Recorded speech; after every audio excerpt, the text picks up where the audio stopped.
예, 우리 옆 친구와 인사를 먼저 한번 보도록 하겠습니다. 이렇게 인사하겠습니다. 오랜만입니다. 인사하겠습니다. 예, 잘 지냈니? 하고 대답을 좀 해주세요. 예, 서로 대답을 좀 해주시기 바랍니다. 자, 왜 오랜만이죠? 우리 고등부 예배가 지난 주일에는 이제 온 가족 행복 예배로 드렸기 때문에 여러분과 이렇게 예배 드리는 게 좀 오랜만인 것 같은 그런 느낌이 들어서 이렇게 인사해봤습니다. 자, 오늘 이제 우리 주실 말씀 제목을 한번 읽고 우리 말씀에 집중을 하도록 하겠습니다. 앞에 제목이 있는데요. 우리 제목 한번 읽어보도록 하겠습니다. 시작. 나는 끌려갑니다. 한 번 더 시작. 나는 끌려갑니다 라는 제목으로 하나님의 말씀을 증거하도록 하겠습니다. 여러분의 표정을 보니까 마치 억지로 끌려 나온 사람들 같은 표정도 종종 보이는 것 같아요. 물론 이제 밝은 친구들도 있지만 잠이 부족하거나 피곤하거나 여러 가지 이유로 지금 굉장히 힘들어 보이는 친구들도 있는데, 우리가 피차 예배 시간 끝날 때까지 함께 집중하여서 하나님이 주시는 위로와 기쁨을 풍성히 맛보는 우리가 될 수 있기를 주님의 이름으로 축복합니다. 네, 좋습니다. 그렇게 한번 가보도록 하겠습니다. 혹시 생수 한 병만 주실 수 있을까요? 예, 지금 원래 그러지 않는데 하필 없을 때 목이 지금 굉장히 좀 말라 있는 상태라 한 분만 부탁을 드리겠습니다.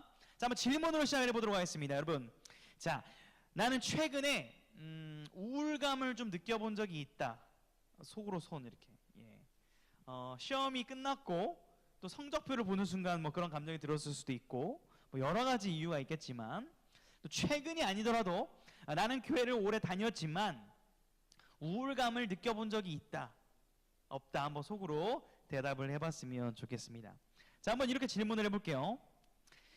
자, 예수님을 믿고, 감사합니다. 예수님을 믿고 구원받은 하나님의 자녀가 우울증에 걸릴 수 있을까요, 없을까요? 자, 있다, 파 있고, 없다, 파, 뭐 없다, 파. 주은이 왜 없는 것 같아요? 자, 왜 없을 것 같은지. 내가 물을 먹으려 했더니 둘이 물을 먹지? 희한하네. 그래. 있으면 안 될 것 같다. 뭐 그런 얘기도 있고. 자, 있다고 하신 분 중에는 왜 있을 수 있는 것 같은지 우리 부장님. 예, 있을 수 있다라고 하셨는데. 예. 있을 수 있으니까 좋습니다. 상당히 이 토론의 논증이 빈약하긴 하지만 뭐 그럴 수 있고 그럴 수 있을 것 같습니다.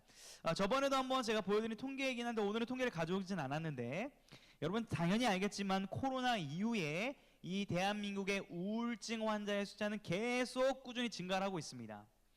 10대가 가장 높을 것으로 예측을 했는데 마냥 그렇지만은 않았어요. 60대 또 20대가 우울 수치가 굉장히 높은 것으로 나왔습니다. 무슨 말이죠? 10대뿐만 아니라 20대뿐만 아니라 60대도 힘들다, 안 힘들다? 힘들다는 거예요. 삶이 그렇게 호락호락하지 않다라는 거예요. 우리가 빨리 어른이 되고 대학교를 가고 결혼을 하면 뭔가 지금의 문제들이 다 해결될 것 같지만 끊임없는 힘듦이 연속되어지고 그로 인해 우울감을 느끼는 사람들이 많다라는 겁니다. 여러분, 그런데 오늘 우리가 읽은 이 열왕기상은 최소 지금 시간으로부터 2500년 이상 떨어진 사건이긴 한데, 이때는 의학도 없었고 처방전도 없었죠. 우울증 약 같은 것도 없었습니다. 그러한 정말 자연 치유만을 바랄 수밖에 없던 그 시대 가운데 매우 심각한 우울감을 느끼며 자신의 생명을 포기하려고 했던 한 선지자의 고백을 우리가 읽어보았습니다. 이 선지자의 마음을 하나님께서 어떻게 위로하시고 회복시켜 가는지를 우리가 주목하기를 원하고요. 그렇기 때문에 결국 여러분의 마음 가운데 있는 염려와 우울과 아픔들을 하나님께서 오늘 말씀을 통하여 위로하여 주옵시고 우리를 통해서 놀라운 하나님의 역사를 이뤄가게 되실 것을 기대하는 마음으로 말씀에 임할 수 있기를 주님의 이름으로 축복합니다. 말씀을 한번 보기를 원하는데요, 우리가 지난 말씀과 좀 복습을 해야 됩니다. 우리가 열왕기상 19장을 읽긴 했는데 지난 어린이 주일에 열왕기상 18장을 나눴는데, 그래도 많은 친구들이 예배에 왔기 때문에 기억을 하리라고 생각을 하고요. 이제 안 온 친구들도 있기 때문에 약간 앞 스토리를 우리가 살펴봐야 되는데, 열왕기상 18장에 어떤 선지자가 등장을 하죠? 오늘도 등장한 선지자가 누구죠? 엘리야라는 선지자가 등장을 합니다.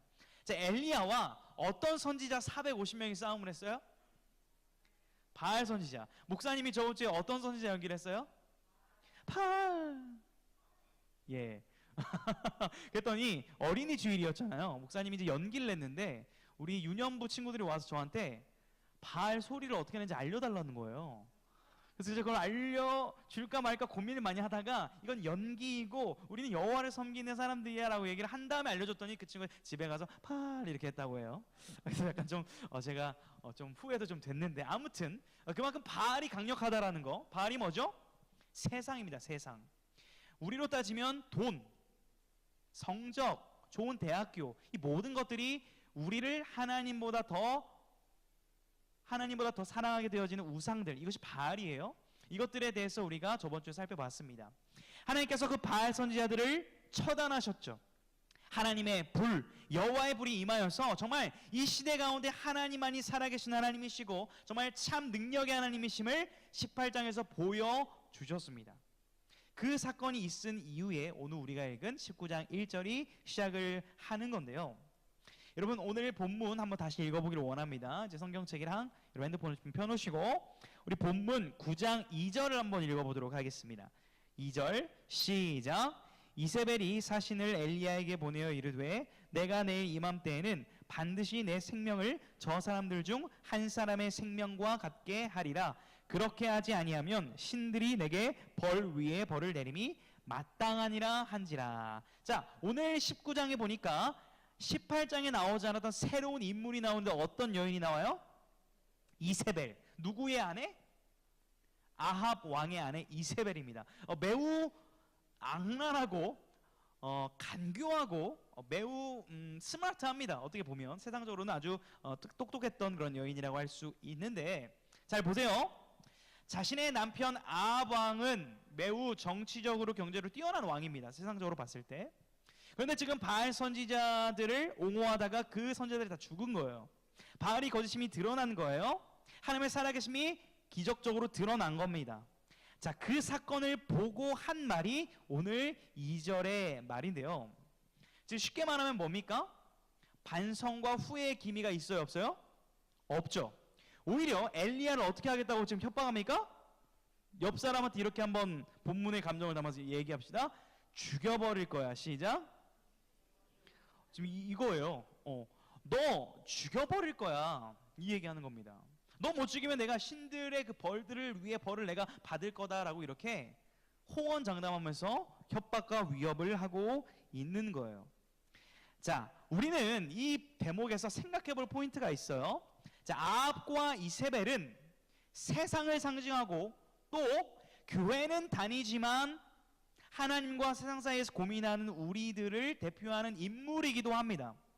그러면 이런 질문을 던져볼 수 있어요. 아합과 이세벨은 왜 하나님의 능력을 경험하고도 회개하지를 않을까? 우리식으로 해보면 우리는 하나님이 도와주시는 그 능력과 기적을 경험하고도 구원받은 하나님의 자녀라고 놀랍게 말을 하면서도 왜 우리는 우리의 삶이 변하지 않을까 하는 그런 고민 말입니다. 여러분, 사실 아합과 이세벨은 성경에서는 역대 최고로 악한 왕과 왕비라고 묘사를 하고 있습니다. 그런데 세상적인 기준으로 보면요, 이 아합 왕이 괜찮은 왕입니다. 자, 한번 저를 따라하겠습니다. 정치력, 군사력, 경제력, 외교력. 자, 경제, 정치, 군사, 외교 이 모든 능력을 갖춘 왕이 아합 왕이었어요. 자, 이런 왕이 나라에 필요해요, 안 필요해요? 자, 1번 정치 잘하고 경제 능력 좋고 군사 능력, 안보 능력 뛰어난 왕인데 하나님을 안 믿는 왕. 1번. 경제력 없고 정치력 없고 외교력 없고 안보 의식 없는데 하나님을 잘 믿는 왕. 여러분, 어떤 왕을 원해요? 너무 극단적이긴 한데, 물론 이제 밸런스된 그런 지도자를 위해 기도해야 됩니다, 우리는. 근데 어떤 왕을 만약 고르라면 어떤 왕을 고를 거예요? 국민이라면 1번. 그렇죠? 자, 아합 왕이 그런 왕이었어요. 아주 뛰어났습니다. 그런데 하나님은 아합을 악한 왕이라고 평가하시거든요. 말씀에 근거하여 그럽니다. 하나님은 정치, 군사, 경제를 의지하여 이 나라를 안위하는 것이 아니라 모든 것을 창조하신 하나님을 의지하기를 원하셨기 때문에 그렇습니다. 그런데 막강한 군사력을 위해서, 막강한 외교력을 위해서 정략 결혼을 통해서 이세벨이라는 여인과 결혼을 하게 됩니다. 그래서 여러 가지 외교를 확장하게 돼요. 탄탄한 입지를 가져가게 됩니다. 그러다 보니까 그 이방신이었던 이 바알을 더 섬기게 되었습니다. 결국 그는 이 종교를 통해서 백성들을 하나로 묶고 자신의 왕위와 왕권을 강화하려고 했던 거예요. 자, 그런데 그 종교였던 바알이라는 종교가 무너졌죠. 없어졌습니다. 그러면 우리의 생각에는 회개를 해야 될 것 같잖아요. 근데 회개를 안 합니다. 왜 그럴까요? 사실은 아합과 이세벨은 바알을 섬겼던 자가 아니라 바알을 통해서 자신의 안녕과 유익을 지키려 했던, 자신을 섬기던 자들이었던 거예요. 자신이 왕이 되어서 내가 통치자가 되기를 원했던 자들이라는 것입니다. 그렇기 때문에 바알이 없어졌기 때문에 다른 신을 끌어다가 자신의 왕권을 더 강화하려 했던 것입니다.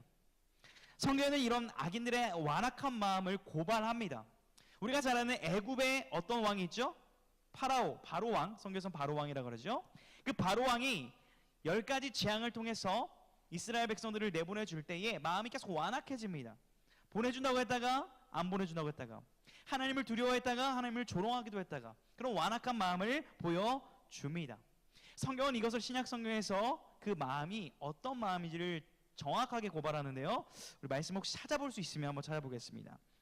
야고보서 1장 14절 15절 찾아볼 수 있는 친구 찾아보고, 이제 못 찾는 친구들은 잘 들어보세요.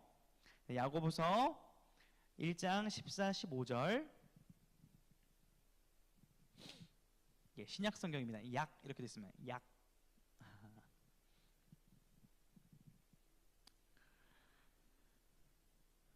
자, 읽어보겠습니다. 시작. 오직 각 사람이 시험을 받는 것은 자기 욕심에 끌려 미혹됨이니 욕심이 잉태한즉 죄를 낳고 죄가 장성한즉 사망을 낳느니라. 아멘. 정확합니다.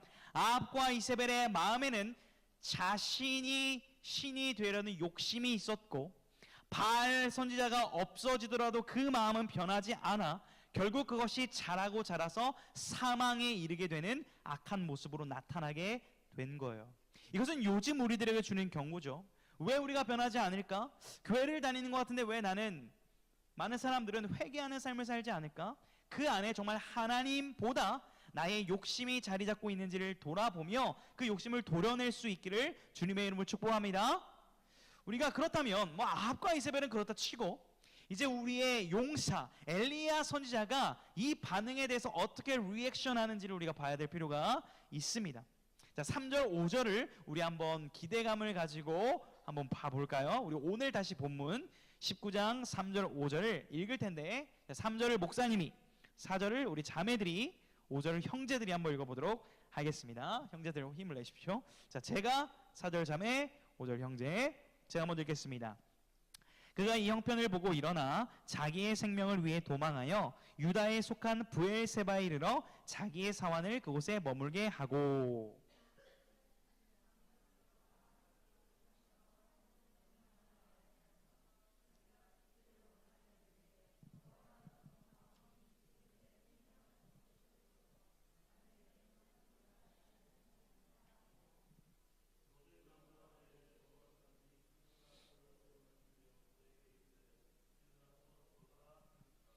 아멘. 자, 열왕기상 18장에서 450명과 맞닥뜨려서 당당하게 여호와의 언약을 의지하여 기도하여서 하나님의 불이 임하여 승리를 경험했던 용맹한 엘리야, 단 한 장을 늘었는데 이세벨이 야! 너 죽일 거야! 라는 말 앞에 지금 엘리야의 모습은 어떻습니까? 도망가자. 런입니다. 런. 완전 도망가는 거예요. 약간 좀 당황스럽습니다. 아합과 이세벨은 뭐 그렇다고 칠 수 있는데 엘리야 선지자가 이런다고? 뭐 예를 들어볼게요. 뭐 똑같진 않겠지만, 만약에 목사님이 이렇게 있는데 갑자기 어떤 한 못된 여인이 와가지고 저한테 예배 드리면 죽여버릴 겁니다, 저한테 이제 협박을 했어요. 그럼 목사님은 앞에서 예배를 드려야 돼요, 아니면 도망가야 돼요? 예배를 드려야 되는데 갑자기 김평환 목사님 설교하시겠습니다 근데 없는 거예요. 도망간 거야. 상당히 당황스럽겠죠. 뭐 있어서는 안 될 일인데 뭐 그만큼 당황스러운 지금 일이 일어난 겁니다. 여러분, 그렇다면 도대체 그렇게 용맹하고 승리를 경험했던, 하나님의 승리를 경험했던 사람이 어떻게 이렇게 한 번에 무기력해지고 도망자가 될 수 있는가, 우리가 한번 생각해 보기를 원합니다. 3절을 여러분 보시면 엘리야는 그 형편을 보았습니다. 돌아가는 상황을 보았다는 거예요. 상황을 보았다는 거예요. 내가 분명 이겼고 바알 선지자 죽었는데 이세벨 변하지 않아, 나를 죽이려고 해 라는 그러한 자신의 신변의 위협의 상황을 파악을 합니다. 그리고 도망을 가는데요, 이 브엘세바라는 지역이 어디냐면 우리나라로 따져보면 최남단, 우리나라의 최남단은 어디죠? 제주도인가요? 그 땅 중엔 어디죠? 그 섬 말고 통영 맞나요? 해남? 네, 또 땅끝마을 뭐 이런 거 있죠. 최남단이란 말은 뭐냐면 그 이세벨이 있었던 북쪽으로부터 가장 먼 곳으로 주랭랑을 쳤다는 거예요. 어떻게든 안전하게 살아보겠다고 가장 먼 곳으로 지금 브엘세바로 도망을 갔습니다. 심지어는요, 브엘세바에 지금 누구를 딱 세워놔요? 자기 사환. 얘 뭐예요? 얘 용도가 뭐예요? 방패막이. 이세벨이 자기를 죽이려 왔을 때 그 사안이 대신 죽어달라고 걔를 두고 자기는 하룻길을 더 광야로 들어갑니다. 아주 아무로 찾을 수 없는 곳으로 들어갑니다. 그리고 로뎀나무 아래에서 쉬고 있습니다. 여러분, 로뎀나무 하면 굉장히 말이 예쁘고 뭔가 이렇게 풍성한 푸르른 나무를 생각하겠지만 이 광야에서 로뎀나무는요, 여러분 집에 가서 한번 사진을 찾아보십시오. 앙상한 잎입니다. 자, 그러니까 생각을 해보십시오. 태양빛의 광야예요. 근데 잎사귀가 아주 조그마한 나뭇잎에서 이렇게 자고 있으면 그 사람은 뭘 쬐고 있는 거예요? 지금 결국 햇빛, 물도 없이 햇빛 아래에서 처량하게 말라가고 있는 엘리야의 모습을 볼 수가 있는 거예요. 아주 큰 절망과 우울감에 빠진 거죠. 이러한 증세에 대해서 한 주석가는 이러한 표현들을 써봅니다. 실제 왜 그렇게 됐을까를 이제 생각을 해보다가 뭐 아드레날린 과다분비 우울증이라는 게 있다 그래요. 아드레날린 과다분비 우울증. 아드레날린이 뭐죠? 어떤 무엇인가의 일에 열중하고 집중하고 최선을 다하고 나서 그 목적을 성취한 다음에 허탈해지는 경우가 있거든요. 허망해지는 경우. 예를 들면 여러분 같은 경우 중간고사라는 목적을 위해서 열심히 공부를 하고 딱 성적을 받아봤을 때 기분이 좋은 게 아니라 어떤 경우가 있어요? 좀 허망하죠. 내가 이러려고 공부를 이렇게 열심히 했나, 뭐 이런 경우가 있을 수 있습니다.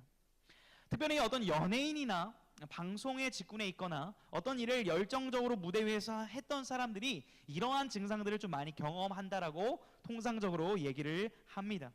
그래서 그러한 허탈감을 이기지 못하고 술이나 마약에 빠지는 그런 경우도 볼 수가 있죠. 목사님 경우도 이 마음을 100% 이해할 수는 없지만 이런 경우들을 많이 경험했습니다. 특별히 주일날 사역을 마치고 집에 딱 들어가면, 이제 결혼을 하기 전에 제가 집에 들어가면 집에 딱 이렇게 들어가기가 별로 좋지가 않았습니다. 왜 그러냐면 불이 꺼져 있고 캄캄하고 열심히 예배를 드리고 찬양을 하고 설교를 하고 여러분들과 웃고 딱 들어갔는데 이제 집에는 아무도 없는 것 같은 그 공허함이 갑자기 되게 밀려올 때가 종종 있었어요. 저는 그럴 때마다 주님을 찾기 대신에 뭘 찾았을까요? 치킨을 찾았습니다. 늘 주일밤마다 치킨을 시켜서 먹어서 지금 뱃살의 주요 원인이 예전에 먹었던 치킨도 있어요. 많이 먹었거든요, 정말. 늘 그 외로움을 치킨과 피자와 콜라와 사이다와 술은 마실 수 없으니까 그런 것들로 찾았던 과거가 떠오르면서 이러한 마음들이 공감이 되기도 했습니다. 여러분, 그런데요, 기억해야 될 것은 성경은 사람에 대해서 절대적으로 영웅화시키거나 그 사람의 믿음을 본받으라고 강조하지 않습니다. 그 사람의 연약함, 우울감, 실패, 절망을 있는 그대로를 기록하고 있어요. 사실 이것이 우리에게 은혜입니다. 우리 또한 성경에 나온 인물들처럼 언제든지 실수할 수 있고 언제든지 우울감에 빠질 수 있고 언제든지 넘어질 수 있다는 사실을 말해주고 있기 때문입니다. 그렇다면 성경은 오늘 엘리야의 사건을 통해서 더 강력하게 드러내고 싶어하는 의도와 그 메시지는 무엇일까요? 그것이 중요해요. 그것이 중요한데 우리 한번 저를 따라하겠습니다. 세 번째 질문인데, 하나님은 어떤 분이시고 어떤 일을 하시는가? 오늘 본문 안에 그것이 더 중요하게 흐름이 가고 있어요. 뭐 앞에는 잘 못 들었더라도 여긴 잘 들어야 되니까 옆에 자는 친구가 있다면 좀 깨워주시고 앞에 보시고 잘 가슴에 새겨보길 바랍니다. 자, 오늘 본문 19장 6절부터 8절 말씀을 천천히 합독으로 같이 한번 읽어보도록 하겠습니다. 시작. 본즉 머리맡에 숯불에 구운 떡과 한 병 물이 있더라. 또다시 와서 어루만지며 이르되 일어나 먹으라. 내가 갈 길을 다 가지 못할까 하노라 하는지라. 이에 일어나 먹고 마시고 그 음식물의 힘을 의지하여 40주 40야를 가서 하나님의 산 호렙에 이르니라. 아멘. 자, 여러분, 분명 하나님은 엘리야에게 승리를 보여주셨습니다. 그리고 고작 여인 한 명 이세벨이 말한 야 너 죽일 거야 라는 말에 이렇게 주랭랑을 치면서 내 생명을 거두시옵소서 라고 이렇게 원망하고 불평하는 선지자를 향하여 만약 여러분이 하나님이라면 그럴 리는 없겠지만 어떤 행동을 하실 것 같으세요? 1번 궁디를 팡 때리면서 야 왜 쫄아 이렇게 혼낼 것 같지 않으세요? 저도 그렇게 처음 본문을 읽을 때 그러한 하나님의 일하심을 생각하고 읽었는데 오늘 주님께서는 아무런 액션과 행동을 취하지 않으신 채 먼저 한 행동이 무엇이냐면 엘리야를 먹이신다는 거예요. 먹인다. 이 먹인다라는 것은 어떤 것을 의미하면 그 사람의 아픔과 힘든 마음에 공감하고 그 사람을 위로하고 싶다라는 마음이 담겨 있는 거예요. 저는 여러분들과 맛있는 것을 많이 먹기를 원합니다. 자, 이 의미가 뭘까요? 진짜 맛있는 걸 먹는 것도 원하지만 여러분들의 삶 가운데 어려운 일이 있다면 그것을 들어주고 위로하고 함께 기도하기를 원하기 때문에 함께 여러분과 맛있는 걸 먹고 시간을 보내기를 원한다라는 거죠. 하나님께서 엘리야를 먹이셨다라는 것은 그의 힘든 삶과 아픈 마음들을 충분히 이해하셨다라는 거예요. 여러분 옆에 있는 친구의 얼굴 한번 보십시오. 예. 또 위로가 좀 필요해 보이시는 친구입니까? 자, 그렇다면 이렇게 한번 인사합시다. 나랑 먹자. 시작. 예, 맛있는 걸 사줘야 됩니다. 나랑 맛있는 거 먹자. 한 번 더 인사하겠습니다. 시작. 예, 그 먹자라고 하니까 인사를 안 하는 것 같아요. 그럼 이렇게 그냥 있는 그대로 인사하겠습니다. 하나님께서 위로하시기를 바랄게. 이렇게 인사하겠습니다. 네, 여러분 사실 지금 뭐 이렇게 조는 친구도 있고 또 하품하는 친구도 있고 뭐 잘 듣는 친구 다양한데 상황과 환경은 다르겠지만 저는 압니다. 여러분들의 그 마음 가운데 모양과 방식은 다르지만 누구나 다 근심이 있습니다. 누구나 다 염려가 있고 누구나 다 고민거리가 있는 채 우리가 모여 있는 거예요. 그러니까 무슨 말이냐면 이렇게 교회에 나와서 예배드리고 있는 우리가 이렇게 하나님을 찬양하고 앞에 목사님이 정단 있고 설교를 하고 있는 겉모습은 굉장히 홀리하고 은혜로워 보이지만 사실 우리의 속사정은 다 골마 터져 있고 아픈 사람들이 모여 있는 병자들의 모임일 수도 있다는 거예요. 교회라는 것이. 그러므로 우리는 하나님이 주는 위로가 필요한 존재들입니다. 마치 햇빛에 뜨겁게 그 모래바닥에 누워있는 엘리야의 모습처럼 때로는 우리의 심령이 그렇게 말라가고 때로는 우리의 마음이 그렇게 어려움에 처할 때도 있다라는 말입니다. 그러나 하나님은 그러한 우리들을 외면하지 않으시고 먼저 찾아오셔서 그분의 말씀과 그분의 사랑으로 우리를 위로하여 주기를 원하시는 하나님이신 줄을 믿으시고 신뢰하시기를 주님의 이름으로 축복합니다. 오늘 마음 가운데 그런 위로가 필요한 친구들이 있다면 오늘 목사님을 통해 들려주는 이 하나님의 말씀이 하나님이 주는 위로가 되어질 수 있습니다. 오늘 말씀이 하나님이 주는 소망의 능력이 되어질 수 있다라는 것입니다. 저도 개인적으로 하나님의 이런 위로를 너무나 많이 받죠. 다 얘기할 수가 없습니다. 다 얘기할 수 없는데 특별히 2019년에 목사님이 전도사 시절에 너무나 지쳐가지고 이제 사역은 나랑 어울리지 않는다. 내가 이렇게 앞에서 어떻게 말씀을 전하고 어떻게 이렇게 하나님의 사랑을 전할 수 있는 자인가라는 부족함이 너무나 심해져가지고 이 전도사 사역을 내려놓으려고 할 때 일입니다. 2019년이면 여러분 몇 살이죠? 초등학생 때인가요? 아무튼 그때 제가 이제 너무나 힘들고 지쳐서 이스라엘로 도망을 갔습니다. 실제 이스라엘로 성지 순례를 갔죠. 주님께서 십자가에 달리셨던 그 골고다 언덕 위를 뚜벅뚜벅 새벽에 함께 동역자들과 걸었습니다.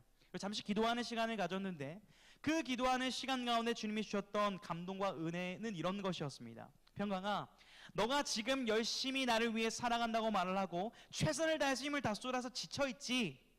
네 주님, 저 지쳐 있습니다. 그런데 너가 그 사역을 감당하고 앞으로 살아가는 그 능력과 힘은 너에게서부터 오는 거니 나에게서부터 오는 거니라는 그런 마음의 감동이 있었어요. 주님, 그렇죠. 제가 구원받은 것도 주님 때문이고 제가 살아가는 것도 주님의 은혜로만 가능한 것이죠 라는 고백을 드렸습니다. 그렇지, 그것이야 라는 그런 마음의 감동이 있었습니다. 때로 우리는 교회를 다니고 예수님을 믿는다고 하지만 나의 지혜와 나의 능력으로 내 문제들을 해결하려고 하는 모습들이 너무나 많이 있습니다. 그것이 필요 없다는 말은 아닙니다. 그러나 궁극적으로 우리 마음 가운데 정말 우리의 삶의 문제를 내가 해결하려고 하는지, 아니면 나를 구원하시고 나를 사랑하시는 예수님께 그것을 가져가려고 하는지의 그 중요한 선택의 기로가 우리 마음속에 있다라는 거예요. 우리는 주님께 우리의 마음을 내놓을 수 있어야 할 것입니다. 결국 엘리야는 그 길을 가게 됩니다. 주님이 먹이시고 누우니까 또 먹이셔가지고 힘을 보충하여 주십니다. 엘리야는 거의 자신의 힘으로 그 40일 동안 호렙산으로 갔다기보다는 하나님이 먹이시고 우쭈쭈 달래시고 이끄셔서 자신이 가야 될 그 호렙산까지 가게 되어짐을 볼 수 있습니다. 저는 이러한 삶의 방식을 내가 달려갑니다 라는 표현보다 나는 끌려갑니다 라는 수동태로 표현하는 것이 매우 성경적이라고 생각합니다. 여러분, 이렇게 한번 고백해 보겠습니다. 나의 삶은 내가 끌어가는 것이 아니라 하나님이 끌어가십니다. 나는 기쁨으로 끌려가겠습니다. 여러분, 이 끌려간다라는 단어가 주는 뉘앙스가 좀 부정적이긴 하나 그 끌려감의 대상이 누군지에 따라 달라집니다.